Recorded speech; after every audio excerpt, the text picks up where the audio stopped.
Good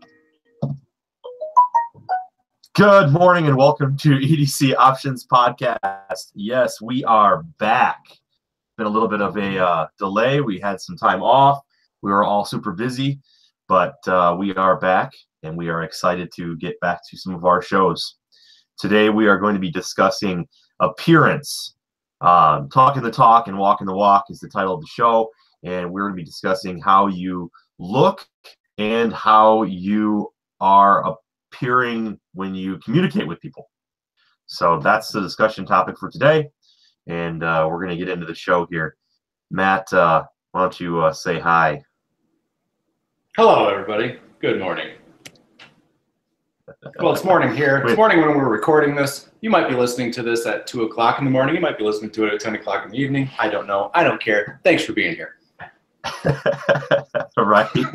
Right. For most of us, it could be 1 in the morning. I've been doing a lot of those lately.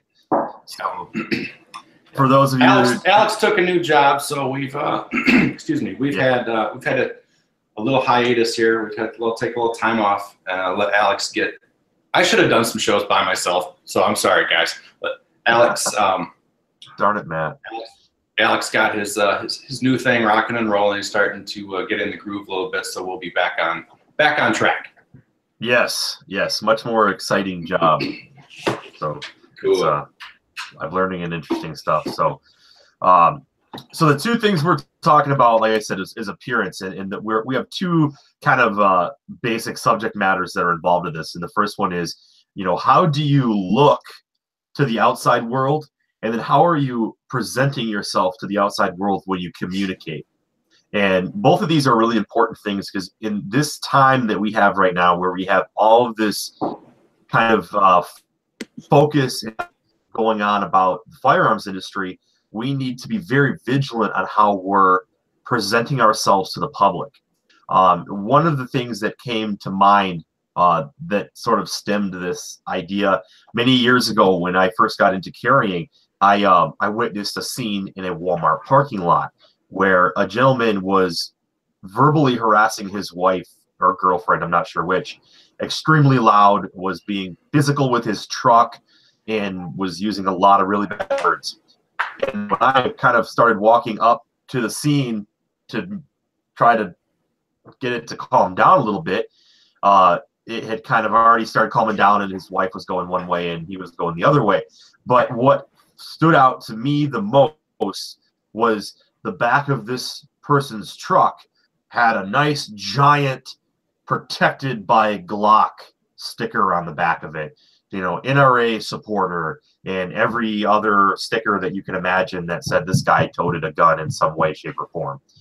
And with the delicacy, that's the right word or not, but with how delicate our ecosystem in the gun industry is right now, that Are you expecting company, Alex? I don't think so. I locked my door, so maybe they're just wanting to know where Dad went, but Mom's out there, don't worry. With how delicate our ecosystem is in the industry right now, we really have to be super vigilant on how we're presenting ourselves to people who are non-gun people, because they're already kind of wondering if we're crazy kins in the first place. And that's something that we really have to be vigilant on. So that's kind of what we're going to be talking about. Hopefully that story kind of gives you guys an idea of my thoughts behind it a little bit. Something I'd like to add to that, if you don't mind, Alex, is we're not saying, hey, change the way you look, appear, dress, whatever, because at the end of the day, someone who is outwardly wanting to have either extremely restrict or completely remove your rights to have and carry a gun. I don't care one bit about appeasing them. I don't think that we should pander. I don't think that we should have to try and do anything to get them on our side. Make them feel better about what we're doing. Because at the end of the day, there are certain folks that they don't care. It's never going to be enough until every gun is out of every American hand. So we're not saying that you shouldn't wear a camouflage this or you shouldn't wear a trucker hat that because it might scare the anti-gun folks. That's not what we're saying. I just want to make sure that we're very clear about that. No matter what you would try to do, how much you would concede, it will never be enough. So we're just talking about today, our point is to say,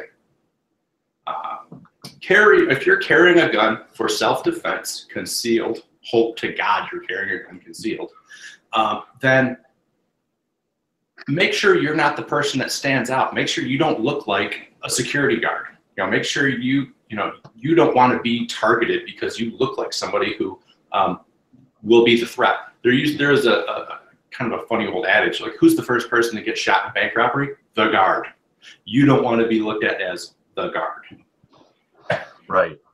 And I think there's probably when we're talking about trying to appease the masses or appease the masks, I don't know what you want to call them, the people who are extremely against guns. I think there are probably three types of people when it comes to this conversation. There's the people who are gun owners that are, very confident in their gun owning ability. And then there is sort of like a middle ground people who are individuals who don't really know. Either they're not educated in the firearms industry to know the difference, or they just don't have an opinion either way. And then there are people who are extremely opposed to them. And what happens is that there's, I think, this middle ground of people that are either going to be in support or not in support of us at some point in time. And the one thing that we don't want to do is have them not want to support the gun industry because they had one interaction with somebody that was being ridiculously silly when it comes to their firearms or to their way that they're speaking about firearms or how they presented themselves. I don't know if that makes a lot of sense or not, but I'm trying to kind of word it in a way that makes sense. And I'm dropping stuff over here. All right. Well, where do you want to start off with this, Alex? I don't know. Probably the talking about appearance, I think, would probably be a good way to do that. Like we're starting there with the idea of I don't know if we want to go into like I know you hate it, the gray man concept. Oh yeah, I hate that. But yeah, it's you want to talk about a term that's completely overused. Like, you're a gray man, really? Come on. Yeah. But you are saying some things about yourself by walking around with a Molon Labe, or however you say that, t-shirt and a contractor hat and a backpack with Molly, vomited all over the front, back, and sides, with your giant carabiner for the rope you're not going to climb, and all that stuff. Rigger's belt. Right. I love all that. I mean, I like gear. I'm a gear guy. I'm a geardo. I love cool stuff, fun stuff. But I want something that doesn't make me like. I don't want it to look like, oh God, who is that guy? What? Oh God, look at that idiot. Yeah. I equate a lot of that to somebody walking around in public with a drop leg holster. I mean, it's getting to the point to where you just look ridiculous. And you make the rest of us look silly. If you like that stuff, cool. I mean, I like it too. But there is a point to where, like, hey, man, you're going overboard. Well, there's a time and a place as well, and I think that's an important aspect of it. There's a time and a place for that kind of stuff. I think drop leg holsters are really convenient. And as in my new job, I carry a gun every day because I'm a security guard, and I found that getting in and out of a car with a 4 o'clock holster sucks. Right. But a drop leg would be great. When you go to the local grocery store, to pick up, I don't know, let's see, tomorrow's St. Patrick's Day, right? So you're going to get corned beef and Guinness today. Do you need your drop leg holster? I mean, really? Yeah. Come on, man. Again, you have every right. You have every right to do that. But can you tell me why you're doing that? Tell me, how is that better for you in your daily life? Do you even practice running a gun from that position? Do you even know how to get your gun out of that and then back into it. Come on. Yeah. And I think what is most concerning about that is that I think that sometimes when we present ourselves that way, it becomes intimidating. And that's not necessarily a good that's not necessarily what our industry needs right now, is to have people running around, you know, appearing to be intimidating. And when we strap like a drop leg on that resembles military equipment, and we're wearing black cargo pants and, you know, your Mono Libre t-shirt and a ball cap, that kind of is presenting an intimidating picture. And, you know, for people who are in that industry, like police officers and security guards and contractors that do that, and that's their job, and they're on the job, then that makes sense. But that outward appearance of, you know, oh, I've got this gear on, it becomes kind of scary. And people who are not familiar with that, they get a little bit more on the side of being intimidated by it, which isn't really what we want to do right now. Well, I think that a lot of times, and I'm just spitballing here, I'm not saying that this is an absolute truth, but I would be willing to bet that if you went and spoke to 100 of those people that were, you know, let's say a drop leg holster, and you asked them, hey, when's the last time you took a training class? Like, how much do you know about firearms? Like, I mean, you obviously, you know what end of the gun you don't want to be on, right? Okay, I get that. But there's a lot more to guns. Yeah, right. There's a lot more to carrying a gun for self-defense than knowing how to just point it in the general vicinity of. And wow, my microphone is a long ways away. I hope you guys can hear me. Actually, it was really well. Wow, cool. That was good. Nice. I think a lot of times it is a look at me thing. A lot of times it's I just got my CPL, CCW, CHL, whatever. I just got it. Why don't you come talk to me about it? Look at me. You know, I remember getting my CPL, or back then when I got mine, it was a CCW. I didn't do anything stupid like that, but I remember that feeling of, it's a weird feeling like, wow, I'm walking around with the power of the world, you know, on my belt, and just, you know, ask me about it, you know, but I wasn't going to be, you know, to my rights and blah, blah, blah. Yeah. I think that's a lot of what we're seeing today. Yeah. Especially if you have the drop leg holster, open carriers, you know, in a piece of crap Uncle Mike's holster that they bought for $29 at the Gander, whatever it's called now. Yeah, Gander Dicks. I agree with that. I think that's a good point. And I know that people look at, like, if we're talking about open carrying and presentation open carrying, I think if you're going to be an open carrier, there is a right, well, I don't want to say right because that kind of makes it a defined instance, but there is a better way to carry than not. And, you know, you're going to get a lot more respect and do a lot better response, get a lot better response from public if you are dressed nicely and you have a Glock on your 4 o'clock in a correct retention holster than if you are in camo slacks with a drop leg walking around with like a, you know. I just pictured that. Yeah, you know exactly what I'm talking bit. about. Yeah. Right. And anyway, I'm not trying to say that's wrong, because I really truly think that you do have the right, especially for Michigan, we have the right to open carry. And there are a lot of people out there that open carry, and I'm telling you, rock on. If you're an open carrier and that's the way you choose to present, then that's cool. Well, what I'm asking, or what I'm hoping, is that you can use the thought process that goes, when I look in the mirror right now, what are people going to think of me? And how does that reflect all the rest of us? Because if you're running out there and you're going to go and I'm going to open carry, and I'm going to put my camo pants on and my drop leg holster, and I'm going to go out there and kind of be, you know, Army militia kind of guy and lecture at a militia event, that sort of makes the rest of us look a little intimidating and not really in a positive light, because people don't really want to see that. That becomes kind of scary and frightening to them, I think, especially if they don't know what's going on.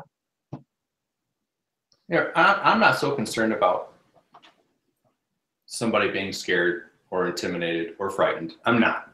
I'm concerned about, I don't know how to say this stuff, sound like a complete jerk. You make the rest of us look bad. You make the rest of us who are responsible. We invest our time, we invest our money. That's time away from our families. That's money off of our tables, okay? You make us look like idiots. And I personally, it ticks me off. I almost swore on our show.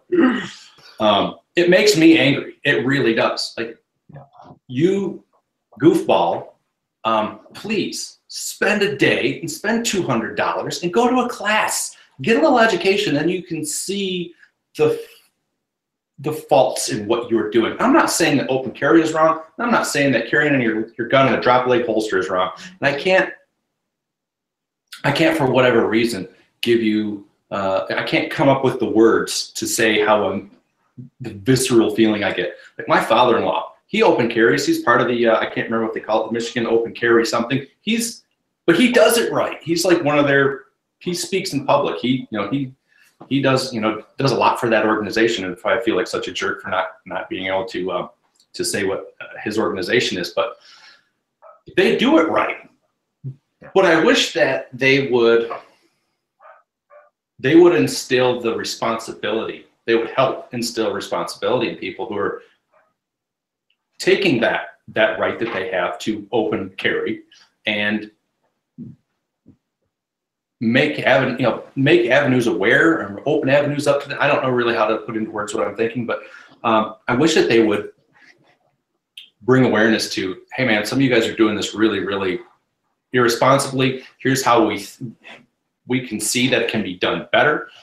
Here are some classes and seminars or whatever that we're going to offer, and you guys are all welcome to come. It's a free this, or it's pay for that, whatever. I don't know. I don't care. But I just think that there needs to be more education in this community. We've both said this before. I've said it 100,000 times. I'll say it again. Everybody wants the right, but so many people don't care about the responsibility aspect of it. And there is no more, there's nothing more than responsibility that comes with this. That is what this is. You don't get to just throw a gun on and say, well, cool, I'm done. I've got my gun. I know everything I need to know. If there was anything else, they would have told me in my CPL class. Well, that is crap.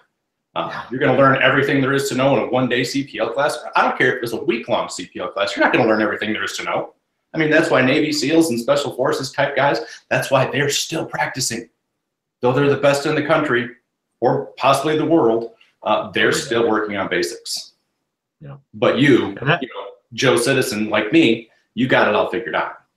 Yeah, that's a really good one. And that's something that I think is really important to say, is that you guys are responsible for the rest of us in a way.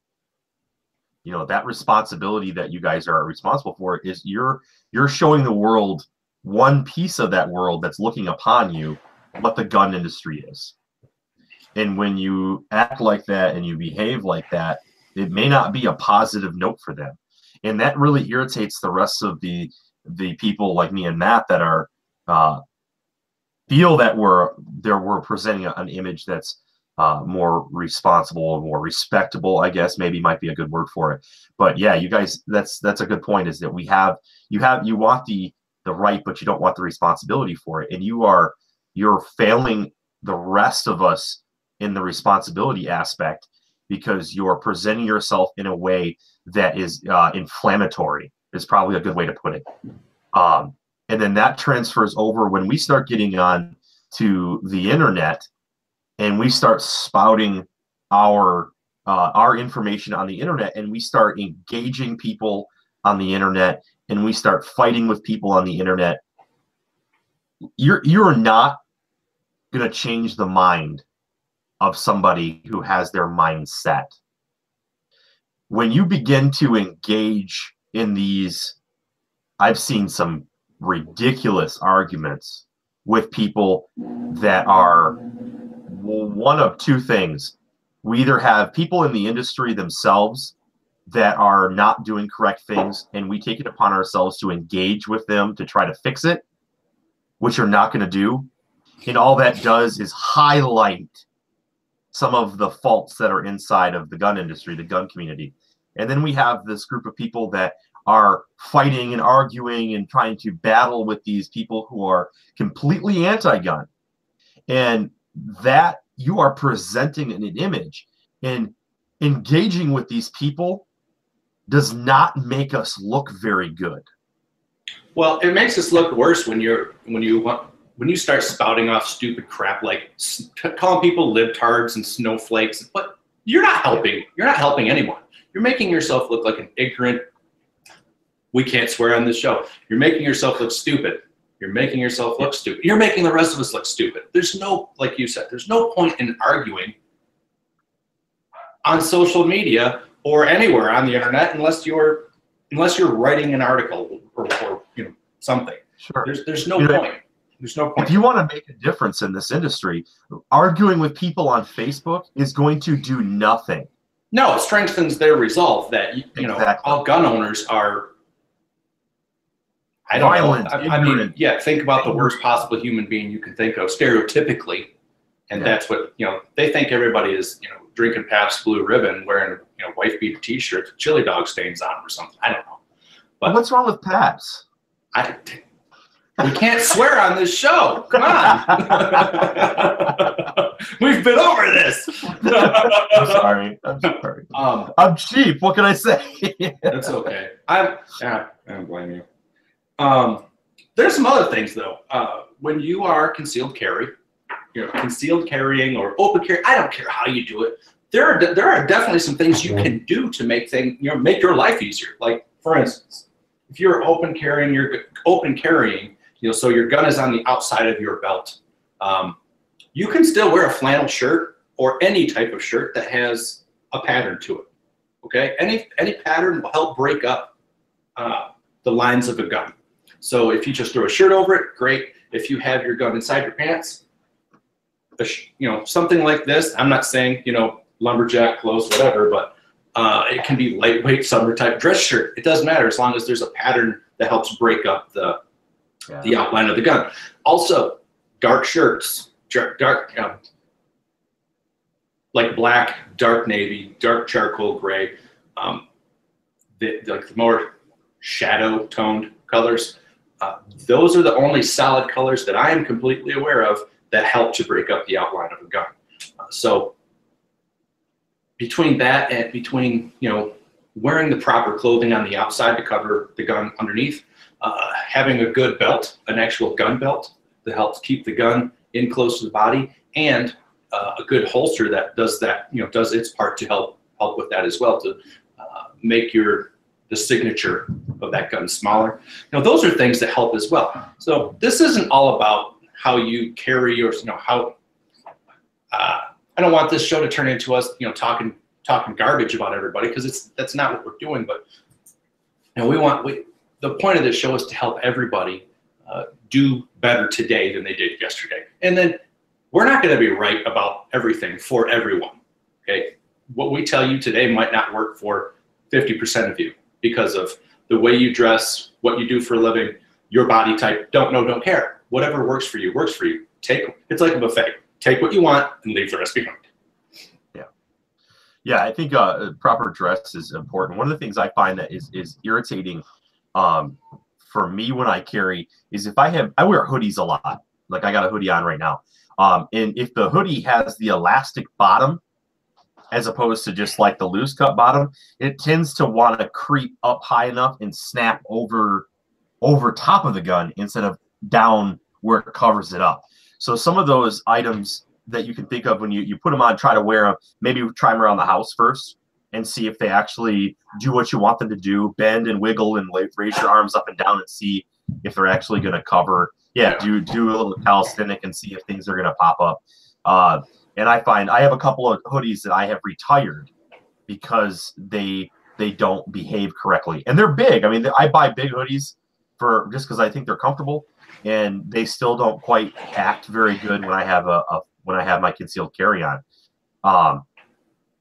And have you ever noticed anything with pants, like the color of pants? I have a couple of like tan pants and black pants, and I don't think I've ever really noticed anything that makes a big difference. They're such a heavy material. I don't think they they No, the they only proceed. time that I've noticed that comes into question is when you're carrying an ankle holster, and I don't do that too often. I carry a medical rig around my ankle, but Yeah.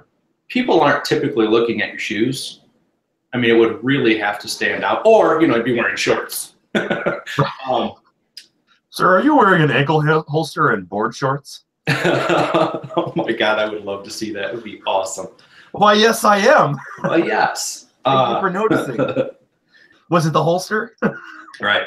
Well, the thing with you're talking about your sweatshirts is they follow the contour of your body. So once they get up past your hips, they just want to creep right up. They want to climb because you got your hips, and they come to that point.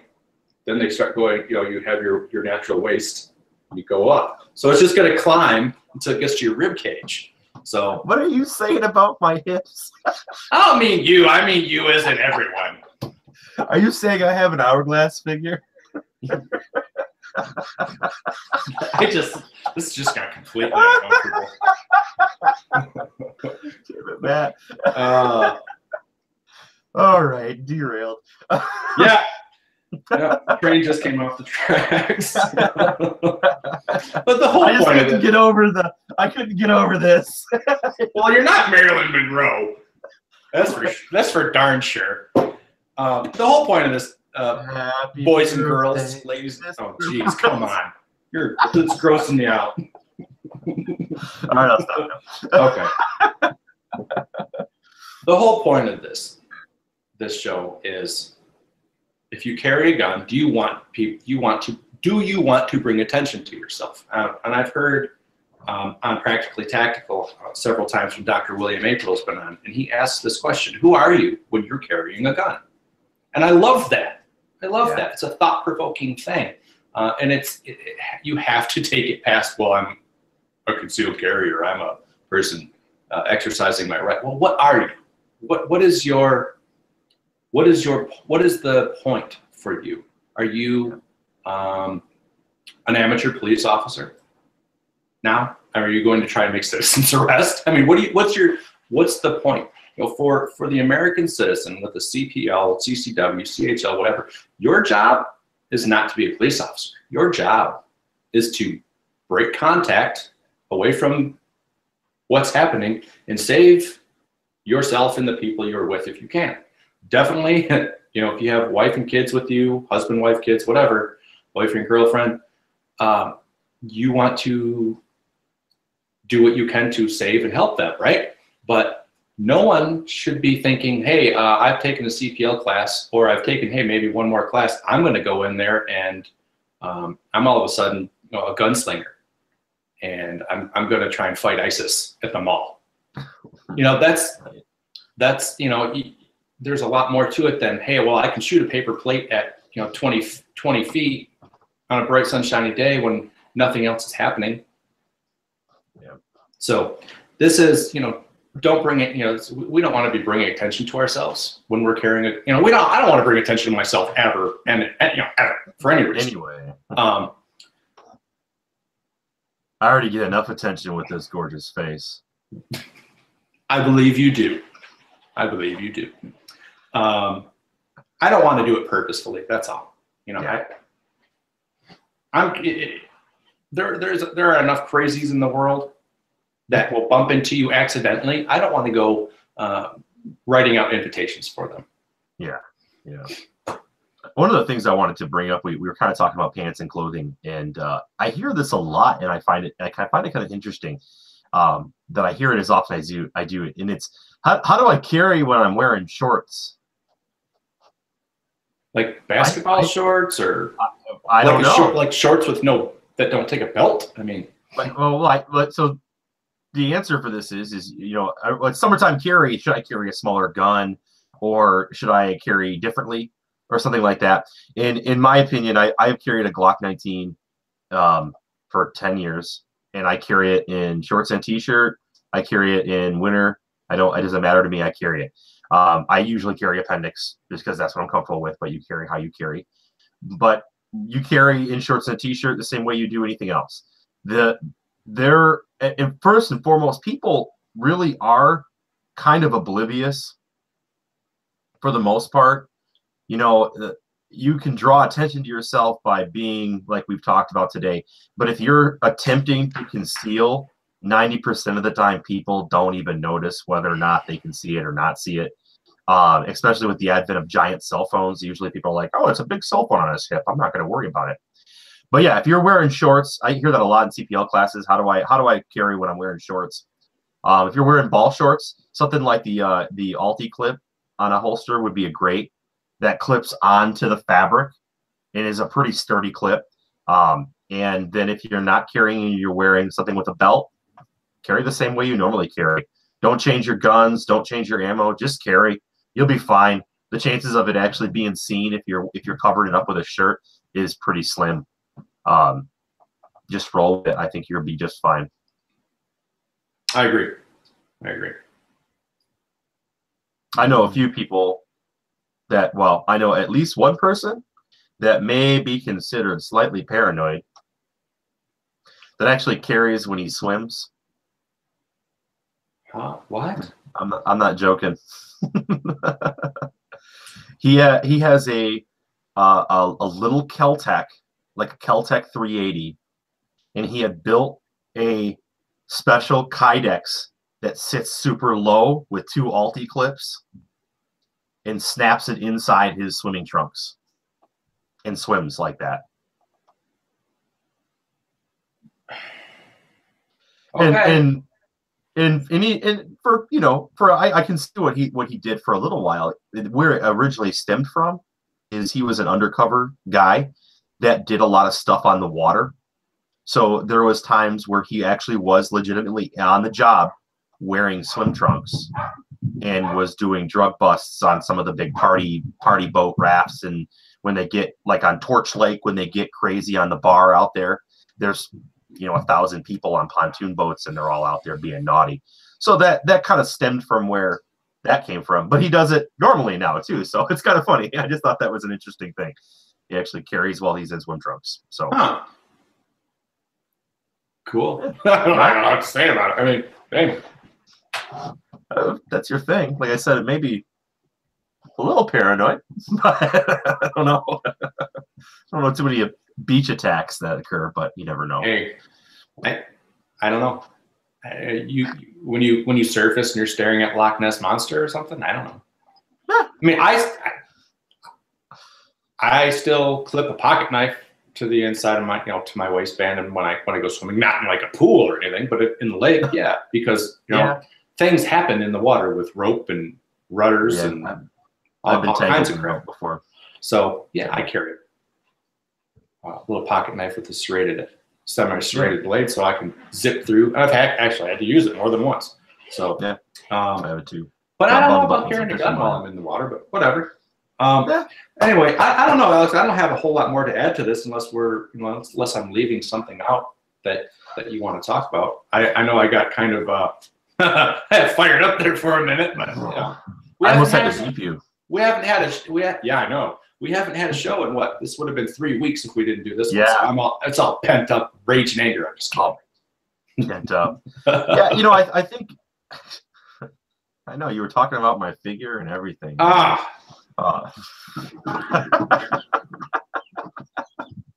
You know, I think that I would love to reiterate the idea of the engagement on social media and in real life. You know, we really need to be careful of how we are presenting ourselves to the public, because like I said, when you go out on social media, on your Facebook page or on other Facebook pages, and you put stuff out there and people know that you're part of the gun community, you're presenting yourself, and you possibly could be presenting yourself to their only contact to the gun world.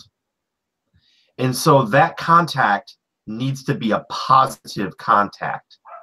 So when they see you on your Facebook page and you're talking bad or talking trash about this group or that group, that's not a positive contact. Well, so consider this. I'm sorry, go ahead. No, you're fine. Go ahead. I'm sorry. You're good. Consider this. Social media, so let's say Facebook, for instance. It's a third-party controlled network with no end to memory, right? So when you're talking about libtards and snowflakes and whatever, casting disparities, just, you know, on people, you could, you know, if you find yourself in a situation where you have to use force and you use your gun, let's just say it's a fist fight even, and you end up in court, you could have been, your social media stuff, it will definitely get looked at. It just does. That's part of the world now. You could have written the argument for prosecution just by being a moron on social media, by arguing with somebody that you've never met, probably never will meet, and doesn't care what you think, just like you don't care what they think. You're right, they're right, you're both wrong. You're both wasting your time trying to convince someone on social media, especially when you start out, like I said, by casting disparities on people. It's silly. You're doing yourself a huge disservice by putting it out into the ether. Needlessly arguing or needlessly commenting. I've seen it a dozen times where somebody's just like, oh, you know, somebody's breaking into my shed, I'm just gonna shoot him. Yeah, because your John Deere is worth someone's life. Let's just say you don't even care about someone's life. Your John Deere is really worth you spending time in prison over. Yeah, because that's what's going to happen. I don't know anybody that's going to let you defend it with a gun. You know, and the same thing, I've heard people with the same comment of even less than lethal stuff.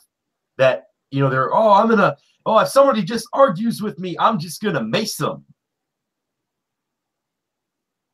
Well, you're probably going to go to jail for assault.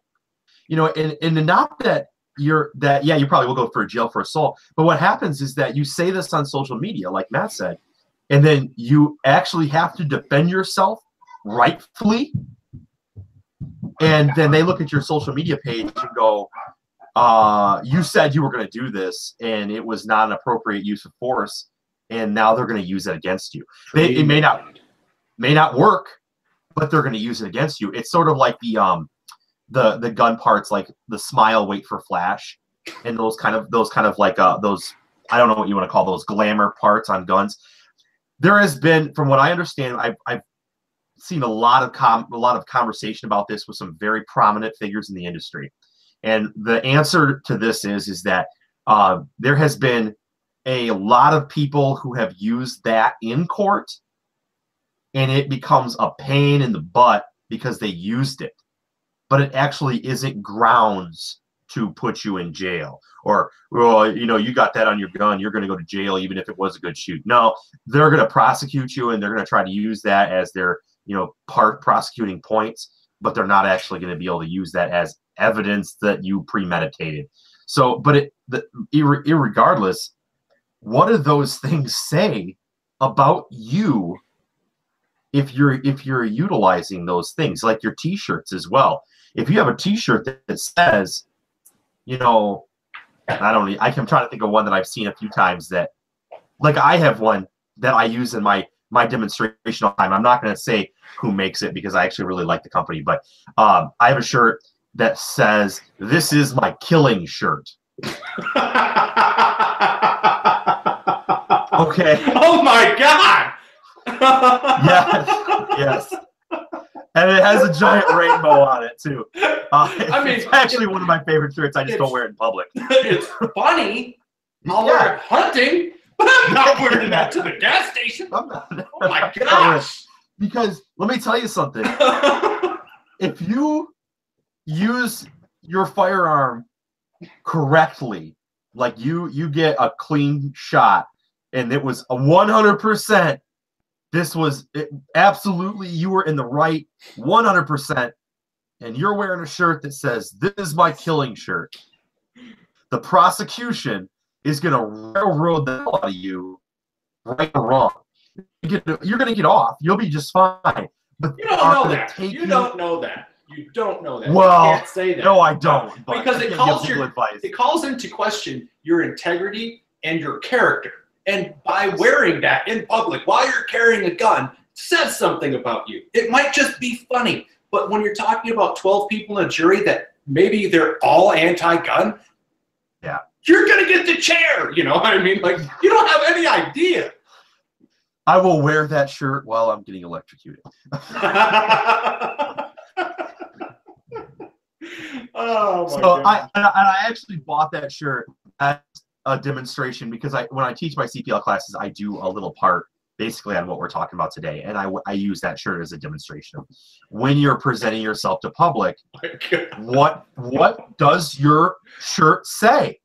You know, are you wearing a shirt that says this is my killing shirt? You know, are you wearing gear or appropriate things that say something on there that maybe isn't really the best thing to say? You know, I'm not even a big fan of wearing the come and take 'em shirts in public. I like them, and I like my political shirts. I have some great shirts that I love to wear, but you know, I'm not a fan of some of those shirts just for that reason. I don't want to present maybe an overly eager individual in that manner. So hopefully that If you want to wear something like that, then, you know, awesome. But also be prepared. Be prepared to have somebody in public confront you. You know, we both, I think we have a mutual friend that has a shirt that said something like violence is the answer to everything. And he was like all but accosted over it. Or violence is the answer. I can't remember. Or sometimes violence is the answer. Sometimes violence is the answer. And sometimes violence is the answer. You apply violence long enough, then it can be the answer. Doesn't mean it's right, but he was like, he almost had to fight off a soccer mom. I mean, like, think about what I just said. Wearing a T-shirt that upsets somebody because violence is wrong, he almost had to fight a soccer mom. Oh, man. Good night. I guess you know, to sum it up, you know, if you're wearing inflammatory things, I just use your brain to think about the image that you are portraying.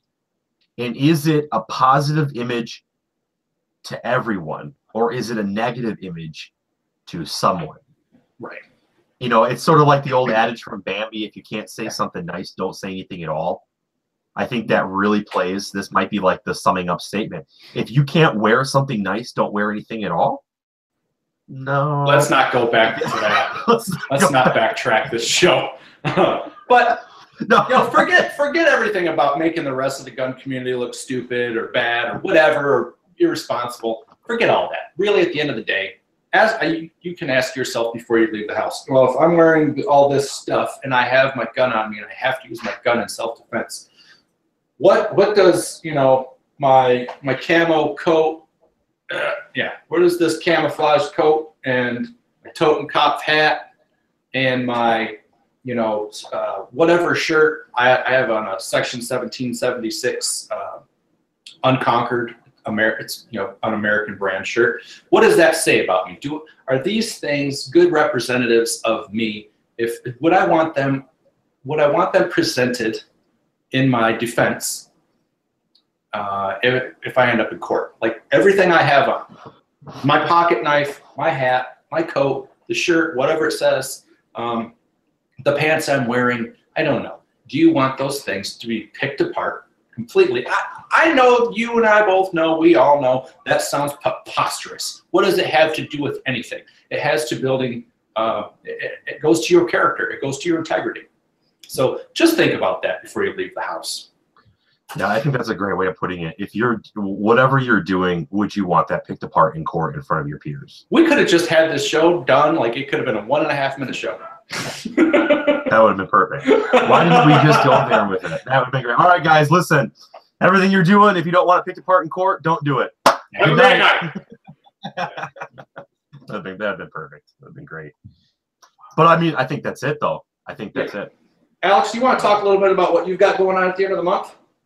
Oh, yeah. So some of you guys have joined our page. So we got two things going on this month. This Saturday in Stockbridge, Michigan. Some of you guys are not from Stockbridge, like I said. We actually have people from other countries listening to our podcast, which is kind of cool. Whoa!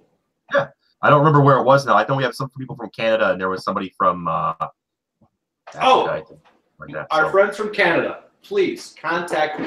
I don't know how they can contact me, Alex, because like Matt Williams, on Facebook. There's more than one of us.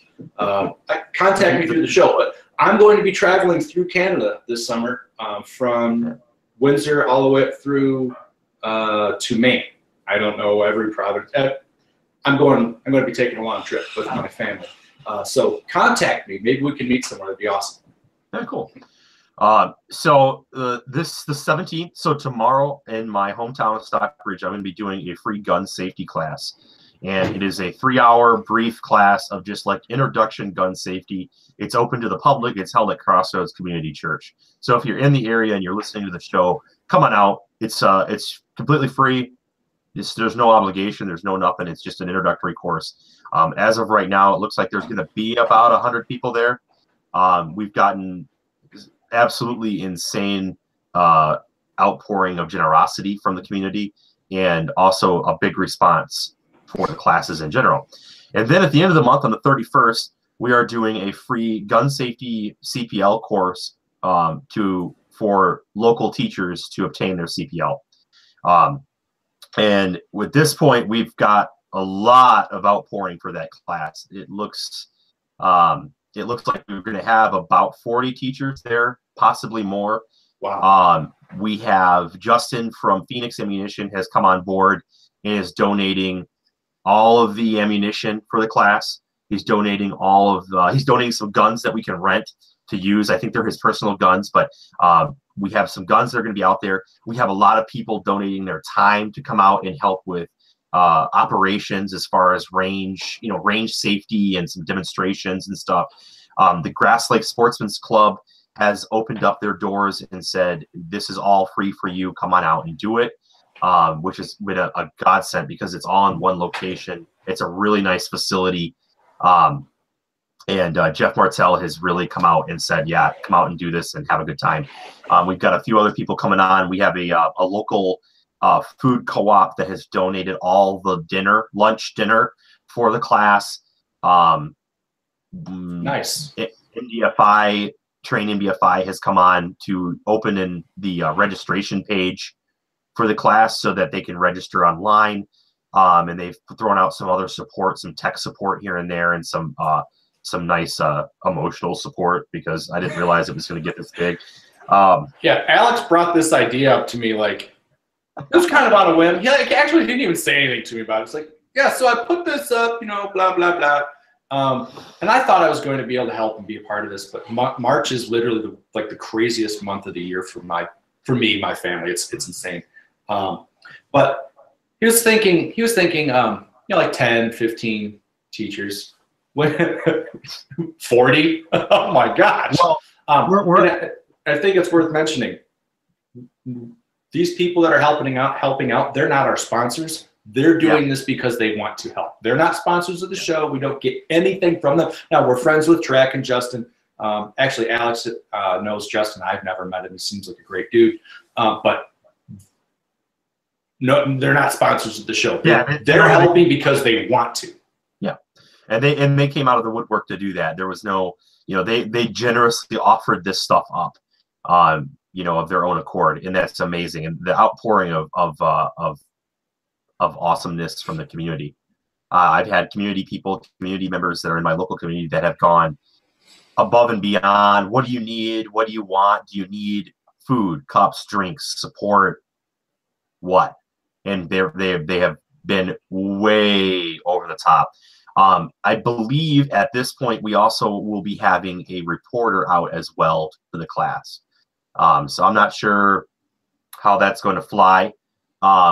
We're still talking about it a little bit, but they want to come out and do a video and some interviews during the class. But I have to kind of work that out because I still actually have to teach the class. So it's going to be kind of a weird symbiosis, how to figure out how to make that work. But it's been cool. And to clarify, we had to cap the class at 40. we had over 120 responses of people wanting the class. And there's other groups. There's a lot of other groups in Michigan doing this. I've seen there was I can't remember the name of the other company in Taylor, Michigan, that put on a class. They put on a couple of them, I guess. There's a few other ones in local that are putting them on. It's not just me. There are several other companies doing the same thing. And it's awesome. It's awesome. I'm very happy. And what we're hoping to achieve by doing this is to show our government, Michigan government, that we have teachers that are willing to that are interested and willing to want to carry, and hopefully that will bring some light to some of the questions that I think are starting to arise about the things going on in our schools right now. So now, I know I've been asked this, personally, by friends and stuff, that people that know us personally, me personally anyway. I don't know about you, Alex, but why aren't you guys doing a show about teachers carrying guns? Why haven't you done a show about what happened in any of these school shootings? Well, a couple of reasons. One is people have been beaten over the head with this. Like, you can't look at the news or social media or anything without hearing about it, talking about it, having some kind of engagement about it. And I just don't know that neither one of us thought about that being a good fit for what we're doing right now. I would like to we have talked about having a couple of teachers on the show and just talking to them, see what they think. I have some friends that teach. My wife teaches, and I've had some long discussions with her about it. And there's a lot of emotion attached to this. Yeah. So it's not something that we don't want to just throw a show together. Yeah, that's extremely irresponsible. It would be extremely irresponsible on our end of this to just, some of these shows, we're just like, hey, Alex, what do you want to talk about today? We're going to let's talk about outward appearance. Cool, I have no notes. Let's do this. It's live. It's real, right? I just overloaded my mic. I'm sorry. But so much of this show is just that. Like, we might have a few notes here and there, but this is kind of off the cuff. So, I've listened to some of the shows, and heard something I said, and I was like, oh my God, I said that? You idiot, So, but with a show like that, we don't want that show to go that route. Yeah. I have talked to some people about it, and eventually we will do that show, but it's not going to just be heat of the moment. I might actually do an interview, like a one-on-one interview with a friend of mine that teaches, locally, if he'd be willing, and I'll put that up. Yeah, that might be that'd be it. I think the thing that we got to think about this too, and that we've found over some of our research, is that there is a lot more to what is going on than what meets the eye. Yeah. So I think you guys will like the show once we actually get it all put together. But like Matt said, we really want to be responsible about it. And it's not just about what's hot topic right now. It's actually got a lot more going on than what we think. So yeah, you don't want to take a topic like that is so big and center stage right now and punt it. Yeah. You don't want to flub that.